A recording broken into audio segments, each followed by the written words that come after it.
नमस्कार दोस्तों, आप सबका ध्रुवनंदन योगा पे हार्दिक स्वागत है। दोस्तों, आज हमने पाइल्स को चुना है। पाइल्स मीन्स बवासीर। बवासीर के ऊपर डिस्कस करेंगे। बवासीर का सीधा संबंध कॉन्स्टिपेशन से है। कॉन्स्टिपेशन मीन्स कब्जियत, और कब्जियत का सीधा संबंध हमारे पाचन तंत्र से है। दोस्तों, हमारा खान पान, हमारा रहन सहन भी इसके पीछे एक बहुत बड़ा कारण है। कुछ चीज़ें हम ऐसी खा लेते हैं जिसको पचाने में हमारे पाचन तंत्र को नॉर्मल टाइम से ज़्यादा समय लग जाता है, जिससे हमारा स्टूल यानी हमारा मल एकदम हार्ड होता है, क्योंकि उसके अंदर का जो वाटर रहता है वो बॉडी ऑब्जर्व कर लेती है। और स्टूल इतना हार्ड हो जाता है कि जब वो बाहर निकलता है हमारे मल द्वार से, तो हमारा जो वेन्स है यानी जो हमारी नसें हैं जिससे हमारा ब्लड सर्कुलेशन सप्लाई होता है, ब्लड सर्कुलेशन होता है, उसके ऊपर प्रेशर देता है।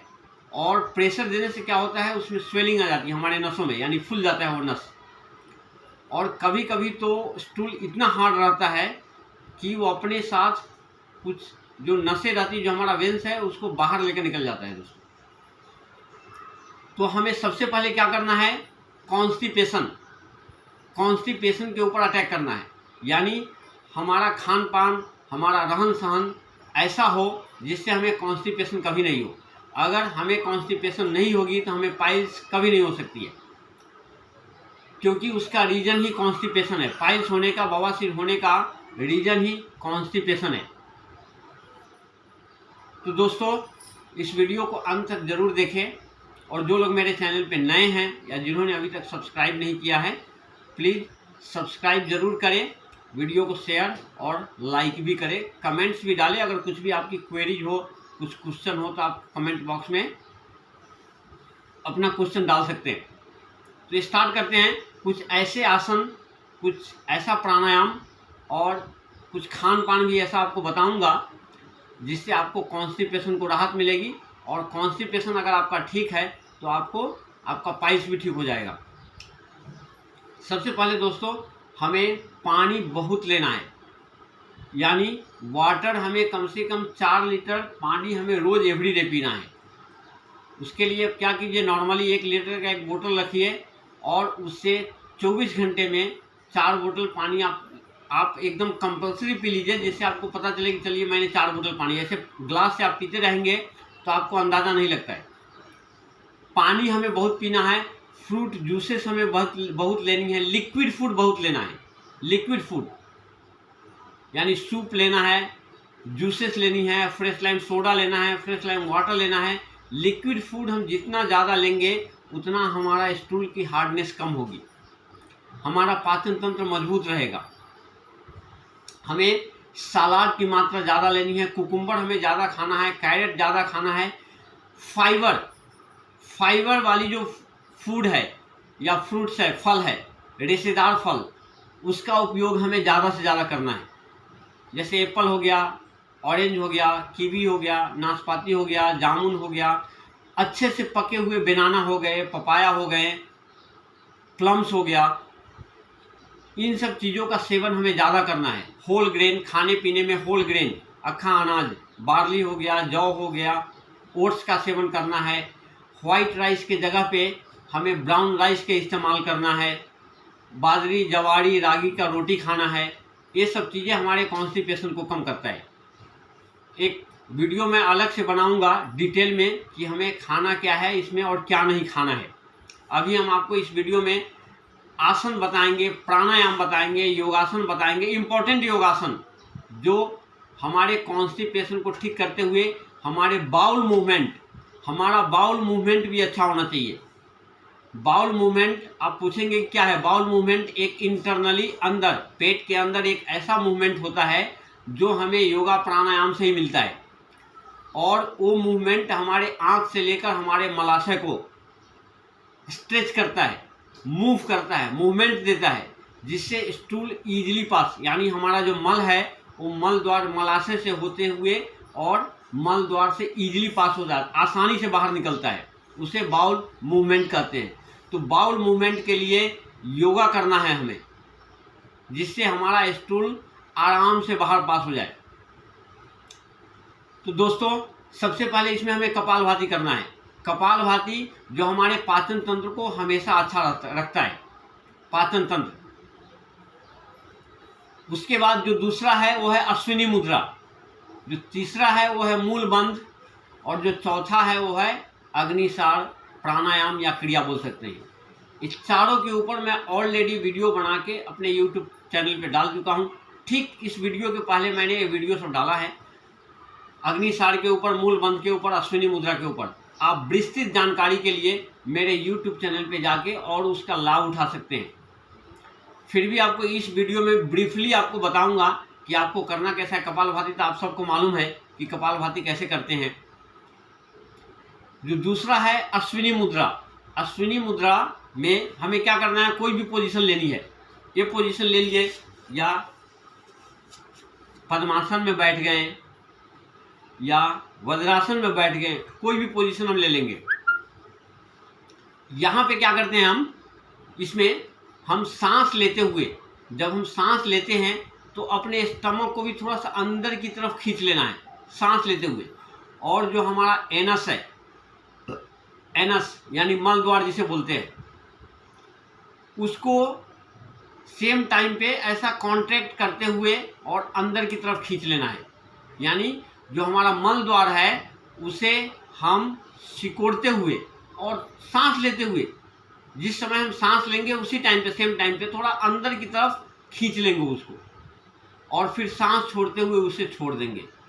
फिर सांस लेते हुए सिकोड़ के अंदर की तरफ खींच लेंगे और फिर सांस छोड़ते हुए उसे छोड़ देंगे। इससे क्या होता है कि हमारा जो मल द्वार है यानी एनस है, वहाँ से लेकर और मलाशय, मलाशय मीन्स जहाँ पे स्टूल जमा होता है, जहाँ पे हमारा मल जमा होता है, वो मल थोड़ा थोड़ा करके जमा होता है, और जब भरता है तब हमें महसूस होती है कि अब हमारा स्टूल जो है रेडी है पास होने के लिए, और हमें फीलिंग होती है कि हमें टॉयलेट जाना चाहिए। वो मलाशय होता है। तो मलाशय से लेकर और मल द्वार तक का जो मसल्स है, अंदर का मसल्स, उसको स्क्वीज करता है कंप्लीटली, यानी उसे स्ट्रेच करता है, छोड़ता है, स्ट्रेच करता है, फिर रिलैक्स करता है, स्ट्रेच करता है। जब हम अश्विनी मुद्रा करते हैं तो हमारे अंदर के मसल्स को स्ट्रेच करता है और फिर नॉर्मल पोजीशन में छोड़ता है, जिससे जो हमारा जो मलाशय से लेकर और एनस तक यानी मल द्वार तक का जो मसल्स है, जो अंदर का वाल है, वो हमेशा अच्छा रहता है, हेल्दी रहता है और सॉफ्ट रहता है, जिसके कारण हमारा स्टूल यानी हमारा मल आराम से, इजीली, आसानी से पास होता है। आपको बताता हूँ, एक बार दिखा देता हूँ। हमने इस पोजीशन में बैठे, सबसे जो बेस्ट पोजीशन होता है इसका अश्विनी मुद्रा करने का, आप लोग ये पोजीशन ले सकते हैं। हाथ यहाँ पे रखना है, ठीक है। इसमें हम सांस लेते हुए अपने मल द्वार को आराम से अंदर की तरफ खींच सकते हैं, क्योंकि ये राइट पोजीशन है करने का। इसमें आसानी से आप अपने मल द्वार को यानी एनस को अंदर की तरफ कॉन्ट्रैक्टिंग करना है और अंदर की तरफ खींच लेना है, इस तरह। ये देखिए, एक बार फिर आपको बताता हूँ। सांस जब भी लेंगे सेम टाइम पे हम स्टमक को भी अंदर की तरफ खींचेंगे यानी पेट को, और अपने मल द्वार को भी इस तरह बंद करके ऊपर की तरफ खींच लेंगे। फिर सांस छोड़ते हुए छोड़ देंगे, फिर सांस लेते हुए ऐसा खींच लेना है।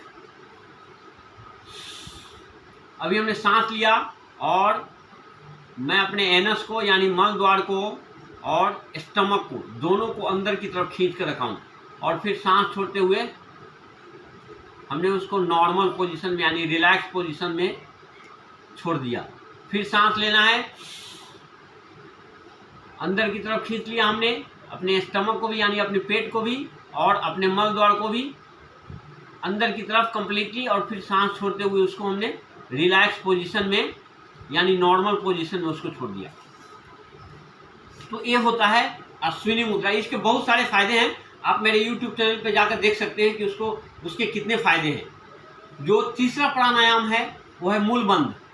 मूल बंध भी सेम वही जो एक्टिविटी है वही है, मल द्वार का जो एक्टिविटी है, बस हमें सिकुड़ के अंदर की तरफ खींचना है, लेकिन ब्रीदिंग इसका अलग है। यानी सांस हमें कहाँ पे उस जगह को यानी मल द्वार को खींचना है, इसमें थोड़ा सा अलग है। ठीक उसका अपोजिट में मूल बंध में हम क्या करते हैं, जब हम सांस छोड़ते हैं बाहर की तरफ, उस समय हम अपने मल द्वार को ऐसा सिकुड़ के और अंदर की तरफ खींच लेना है और सांस लेते हुए उसको नॉर्मल पोजीशन यानी रिलैक्स पोजीशन में छोड़ना है। ठीक है, फिर सांस छोड़ते हुए बाहर की तरफ ऐसा सिकोड़ के अपने मल द्वार को और अंदर की तरफ खींच लेंगे। Contracting and relaxing, contracting and relaxing anus muscles को। तो आप पोजीशन कोई भी ले लीजिए, ठीक है। हमने अभी सांस ले लिया, अभी हमारा हर चीज नॉर्मल है सांस लेते समय, और सांस छोड़ते समय हमारा स्टमक भी अंदर है, अंदर की तरफ, ये देख लीजिए स्टमक अंदर, और हमने अपने मल द्वार को भी अंदर की तरफ खींच के रखा है। और फिर सांस लेते हुए नॉर्मल पोजीशन में दोनों को, पेट को भी, और अगर पेट आपसे सपोज आपको डिफिकल्टी होती है पेट को अंदर खींचने में, तो केवल आप अपने मल द्वार को सिकोड़ते हुए अंदर की तरफ खींचिए और फिर सांस लेते हुए उसे छोड़ दीजिए। सांस लेते हुए अंदर की तरफ ऐसा बंद करके अंदर की तरफ खींच लीजिए और सांस लेते हुए उसे छोड़ दीजिए। फिर सांस छोड़ते हुए उसे अंदर की तरफ खींच लेना है और सांस अंदर भरते हुए उसे रिलैक्स छोड़ देना है। बस ये पोजीशन आपको करनी है। उसके बाद जो चौथा प्राणायाम है दोस्तों, जो चौथा क्रिया है, ये क्रिया प्लस प्राणायाम यानी ब्रीदिंग एक्सरसाइज। इसमें इसको क्रिया क्यों बोला गया है, क्योंकि इसमें हम लोग प्राणायाम यानी ब्रीदिंग के साथ करते हैं। अलग अलग योगाचार्य थोड़ा सा अलग अलग टेक्निक से बताते हैं, इसका जो है उल्लेख किए हुए हैं, लेकिन जो मैं आपको बता रहा हूँ वो ब्रीदिंग के साथ है। ब्रीदिंग के साथ करने से ये जो क्रिया है यानी अश्विनी मुद्रा है या मूल बंध है या अग्निसार बताऊंगा, ये सब जब हम ब्रीदिंग के साथ करते हैं तो हमें ज़्यादा बेनिफिट मिलता है। तो हमें इस तरह करना है। आप मेरे YouTube चैनल पे जाइए और ठीक इस वीडियो के पहले मैंने वीडियो डाला है अश्विनी मुद्रा के ऊपर, मूल बंध के ऊपर और अग्निसार के ऊपर, आप डिटेल में देख सकते हैं। अग्निसार क्या करना है, अग्निसार ये हमारे जितना ये एरिया जो है, इसको इस पूरे एरिया को यानी पाचन तंत्र यहीं पे आता है। पाचन तंत्र इंटेस्टाइन हो गया, जो स्टमक है जहाँ पे खाना जाता है, फिर वहाँ से होते हुए छोटी आंत से फिर बड़ी आंत जो वेस्टेज रहता है, बड़ी आंत मलाशय को पास करता है और मलाशय से स्टूल हमारा मल द्वार होकर बाहर निकलता है। तो इस पूरे पार्ट्स को क्या करता है, वो एक्सरसाइज देता है यानी स्ट्रेच करता है फिर छोड़ता है, स्ट्रेच करता है छोड़ता है। इसका भी मैं ब्रीफली आपको बताता हूँ कि कैसे करना है आपको। पहले हमें सांस ले लेनी है और फिर सांस छोड़ देना है।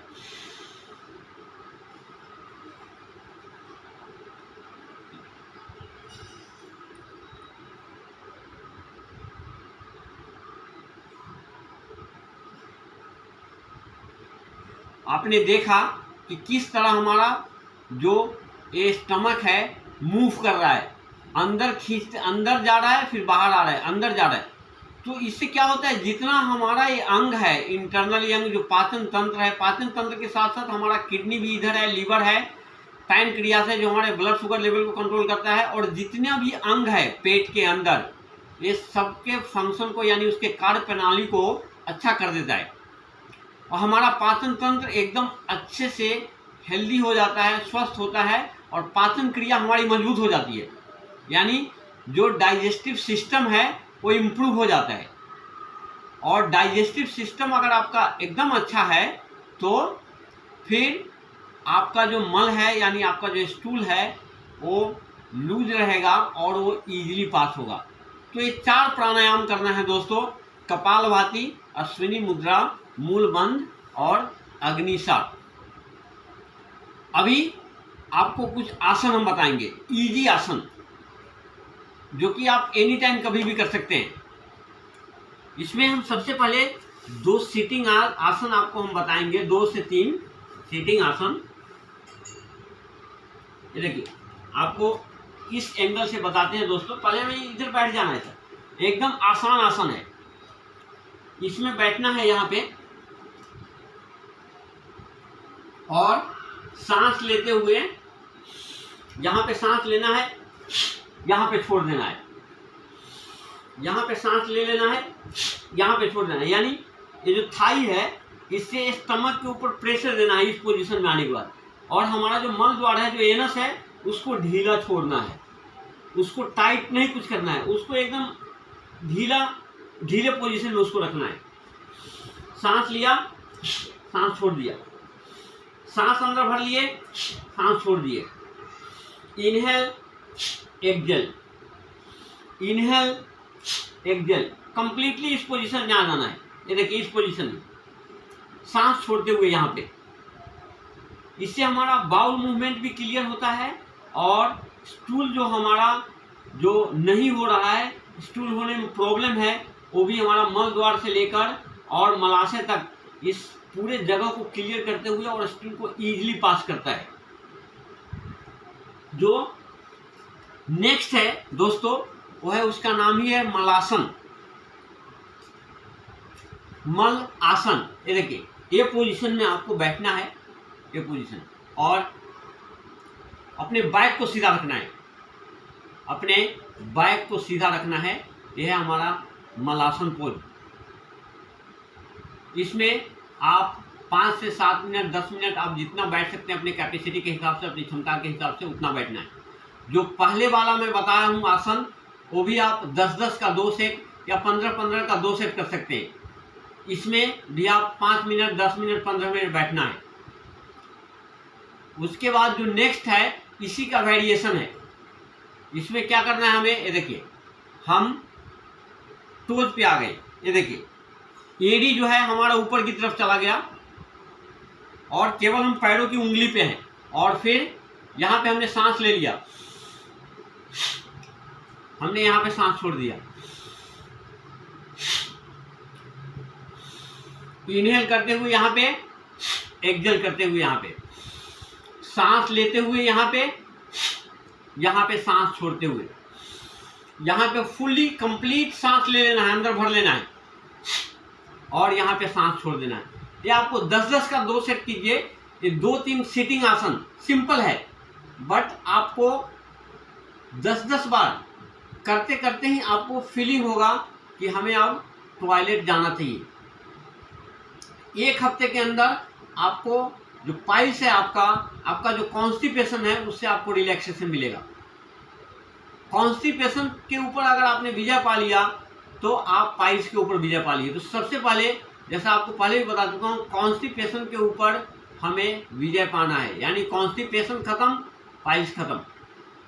जो बचपन से जो लोग योगाभ्यास करते हैं, रेगुलरली योगा करते हैं, उनको कभी भी पाइल्स की प्रॉब्लम नहीं हो सकती है, क्योंकि योगा करने से हमें इंटरनली हमारा पूरा बाउल मूवमेंट हमेशा क्लियर रहता है।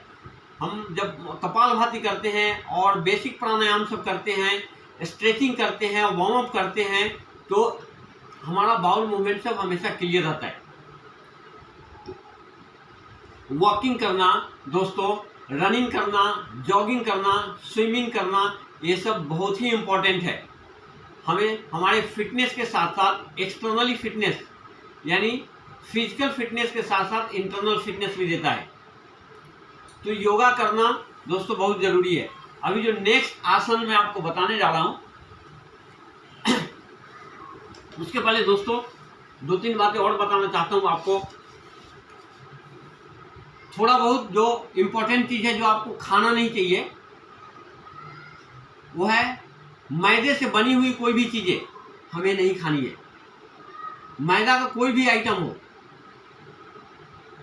बेकरी का कोई, मैदे के ज़्यादातर आइटम बेकरी का बना हुआ रहता है, बेकरी आइटम नहीं खाना हमें। खाड़ी है, टोस्ट है, बटर है, सब बेकरी आइटम है। ब्रेड जो होता है, ब्रेड, वाइट ब्रेड, वो मैदे का बना हुआ था, वो नहीं खाना है। होल व्हीट ब्रेड या मल्टीग्रेन ब्रेड आप खा सकते हैं। मैदा क्या होता है, ये शरीर के अंदर जाकर हमारे पाचन तंत्र के ऊपर बहुत प्रेशर देता है, क्योंकि पाचन तंत्र को इसको पचाने में बहुत काफ़ी लंबा टाइम लगता है, लंबा समय लग जाता है। हमें मांसाहारी चीज़ से बचना है। फ्रूट्स क्या खाने हैं, जिस चीज़ में भी फाइबर है वो चीज़ हमें खाना है, या अनाज हो या फल हो।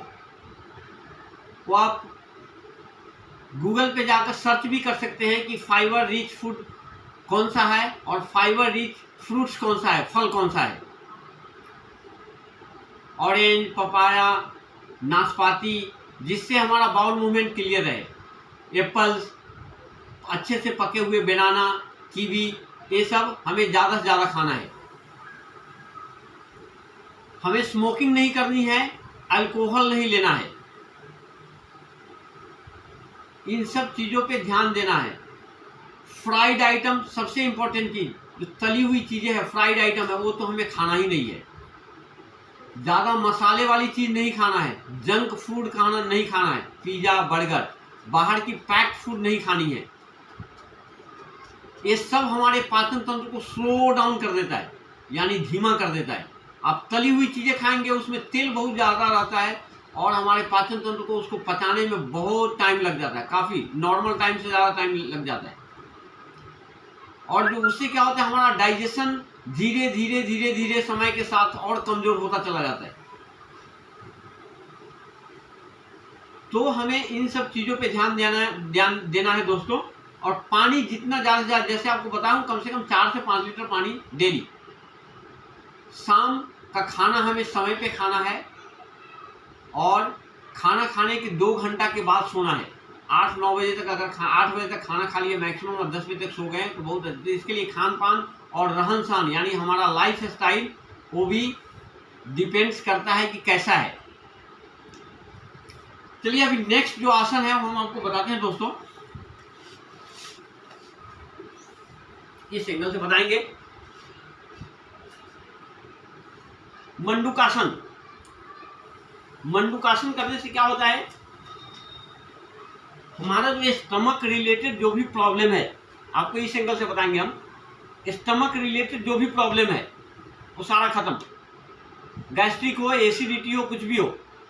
इसके पहले मैं जो 3 सिटिंग आसन बताया हूँ, वो भी जब हम करते हैं तो हमारे बाउल मूवमेंट को क्लियर करते हुए हमारे स्टूल को आसानी से पास करने में हेल्प करता है और गैस्ट्रिक, एसिडिटी, इंटरनल जो स्टमक के अंदर जितना भी ऑर्गन है उसको भी हेल्दी रखता है, गैस को भी साफ करता है।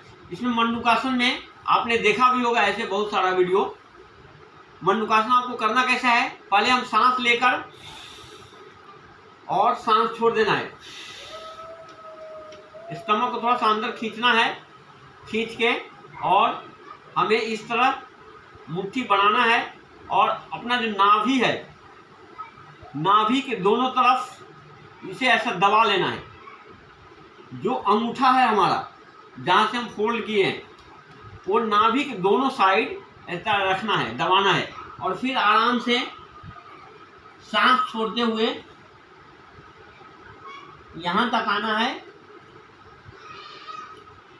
और फिर इस पोजीशन में आप जितना होल्ड रख सकते हैं अपने कैपेसिटी के हिसाब से लाना है। इसमें अगर आप कपालभाति करते हैं तो और भी बहुत ज़्यादा अच्छा है।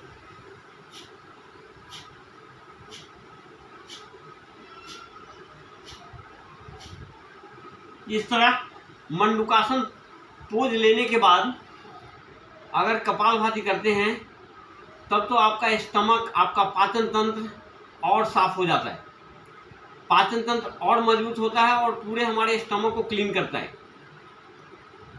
जिससे हमारा स्टूल इजीली पास होता है। जो नेक्स्ट आसन है वह है पवन मुक्तासन।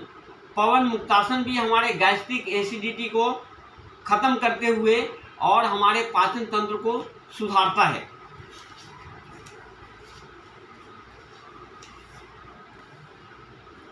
हमारे डायबिटीज को भी कंट्रोल करता है पवन मुक्तासन, और भी बहुत सारे बेनिफिट है उसके। देखिए पहले हमें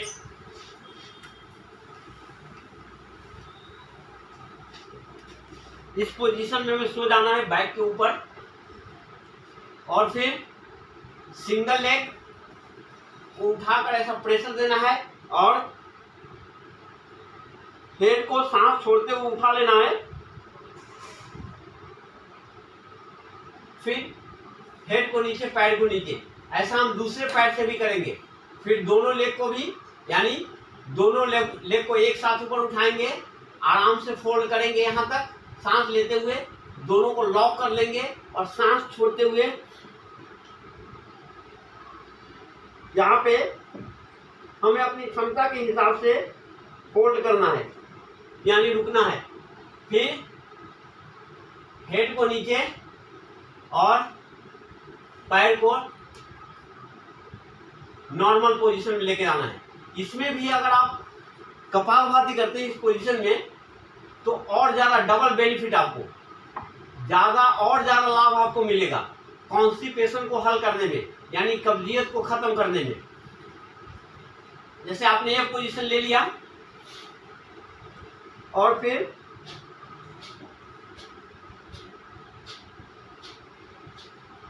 यानी आपको अपनी क्षमता के हिसाब से अगर कपालभाति हो सकता है तो करना है, नहीं हो सकता है तो कोई बात नहीं। ये भी हमारे बाउल मूवमेंट को क्लियर करता है, हमारे कब्जियत को हटाता है, हमारे गैस्ट्रिक एसिडिटी को कम करता है और भी बहुत सारे फायदे हैं। किडनी लीवर को फायदा पहुंचाता है और हमारे ब्लड शुगर लेवल को भी मेंटेन करके रखता है। दोस्तों इसके बाद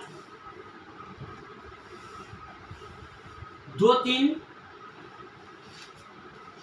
और आपको आसन बताता हूं जो बहुत ही उपयोगी है।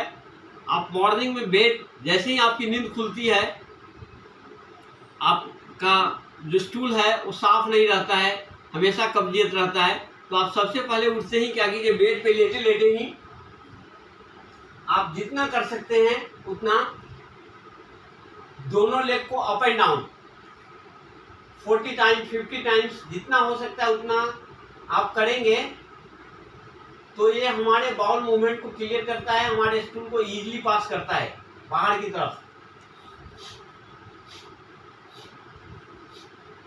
ये देखिए, ये आपको अपने कैपेसिटी के हिसाब से करना है। जितना बार आप कर सकते हैं, 20 का सेट बना लीजिए, 30 का सेट बना लीजिए, 40 का सेट बना लीजिए और 1-2 सेट मॉर्निंग में कर लीजिए। दोनों हाथ यहाँ पे भी डाल के कर सकते हैं। जो नेक्स्ट है वो है दोनों पैर को और ऊपर तक लेकर जाएंगे, सांस लेते हुए फिर नीचे तक लेकर आएंगे, यानी लेग एक्सरसाइज, ऊपर नीचे अर्ध हलासन की पोजीशन में लेकर जाएंगे दोनों पैर को और फिर नीचे लेकर आएंगे, सांस लेते हुए यहाँ, सांस छोड़ते हुए यहाँ।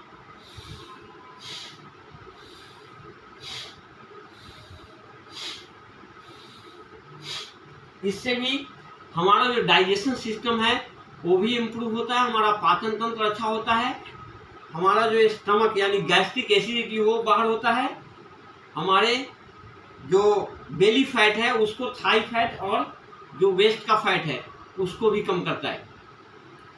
जो नेक्स्ट है वो भी लेग एक्सरसाइज ही है, alternate leg up and down. ये देखिए,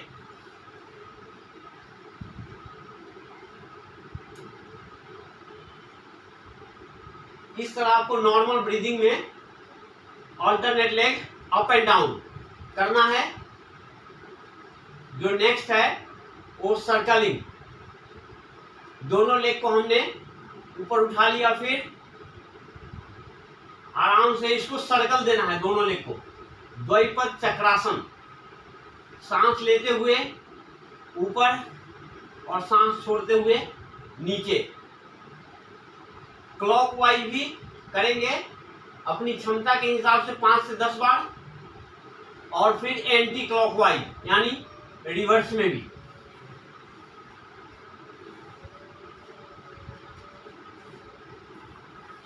इतना जो भी आपको अभी बताया गया है, जो भी आसन, सेटिंग आसन और बैक के ऊपर आकर जो लेग ड्रॉप है, सिंगल लेग, डबल लेग, पवन मुक्तासन, मंडूकासन, ये अगर आप डेली करते हैं और जो प्राणायाम आपको बताया गया है वो प्राणायाम आपको करते हैं और अपने खान पान को अच्छा कर लेते हैं। ऐसा चीज़ नहीं खाना है जो हमारे डाइजेशन को यानी हमारे पाचन को स्लो कर दे। पानी खूब पीना है, इस चीज़ का ख्याल रखिए। आपको न कब्जियत होगी और न पाइल्स होगी, न बवासीर होगा, न फिशर होगा, न फिस्टुला होगा। इसके लिए दोस्तों बोलता हूँ करो योग। और रहो निरोग। चलिए दोस्तों, मिलते हैं अगले वीडियो में फिर कुछ और बेनिफिट के साथ, कुछ और आसन के साथ। और इसके ऊपर एक वीडियो मैं और बनाने वाला हूँ जिसमें बवासीर के प्रॉब्लम में क्या खाना है और क्या नहीं खाना है और हमारा लाइफ स्टाइल कैसा होना चाहिए, इसके ऊपर विस्तृत रूप से मैं एक वीडियो बनाने वाला हूँ। चलिए फिर मिलते हैं अगले वीडियो में। See you, take care. आप अपना ख्याल रखिए योग करते हुए। Bye bye, take care.